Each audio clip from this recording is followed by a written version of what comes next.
We broke ground on construction 3 years ago.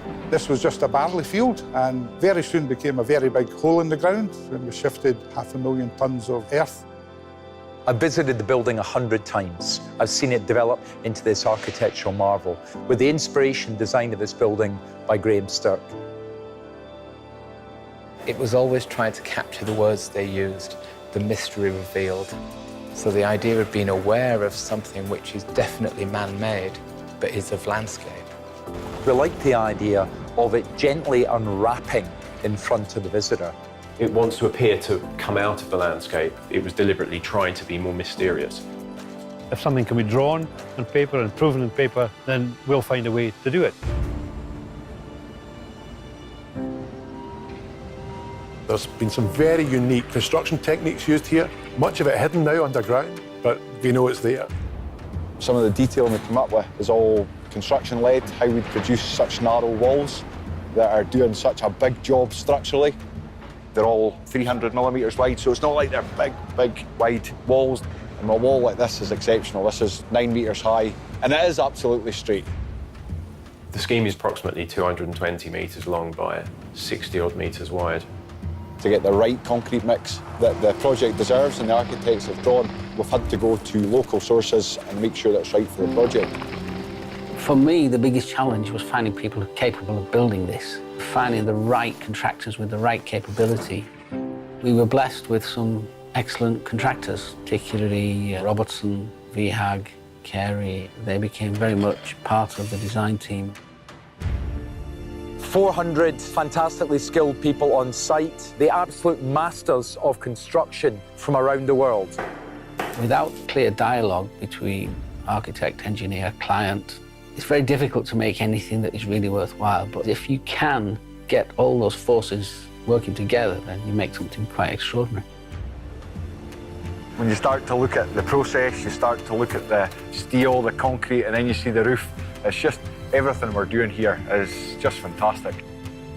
It's concrete, it's timber, it's steel, it's labour. That's what we work with every day.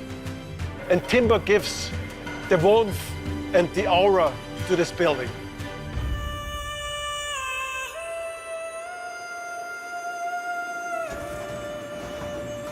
We've all watched that first beam being loaded in, but that was the first lift. They then just carried on, and we've got another 5,000 lifts to go.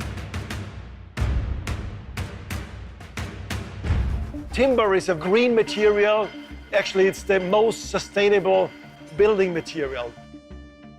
As we're so close to the River Spey, I've got to make sure that wildlife within the area is kept in top condition.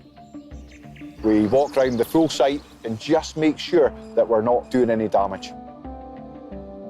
The theme of our work is we're interested in maximising repetition and celebrate that as part of the architecture. So the structure is very clearly on show. Well, this is us standing in Stallhouse 1. For me, it's a fantastic piece of engineering, working with the architects, working with Versailles. We've taken an empty shell provided by Robertson and fitted it out with the process equipment. The quality of the finished product here is something that we're very proud of.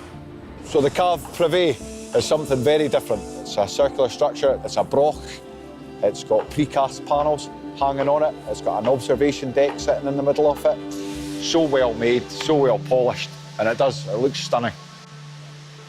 The process is through there, beyond this 10-metre high glass wall. Nothing's changed. These stills are identical. They've just given it this different place to live, but this remains very, very traditional. And that marriage of tradition and modern design gives us what I believe is one step beyond excellence. Everything's thought about. The view and the vista that you get looking down the length of this building is not spoiled. There's a reward everywhere you look. The whole idea is to be able to look from below ground, look through this amazing 200-metre-long frameless glass wall to see this landscape. The glass facades were something, I suppose, not unlike the roof and the steel, and they were part of the big challenges. Some of these panes of glass weigh 2 tonnes. It felt like it was finished. It was no longer a construction site. It's polished plaster, it's the precast, it's the roof, it's the big lights, it's the steel, and it all just hits you when you walk through those doors. And this is it. This is what we wanted. The world's first named architect designed distillery. And I think it's a thing of real beauty and awe. The beginning of a really exciting new chapter of this wonderful brand that is the Macallan.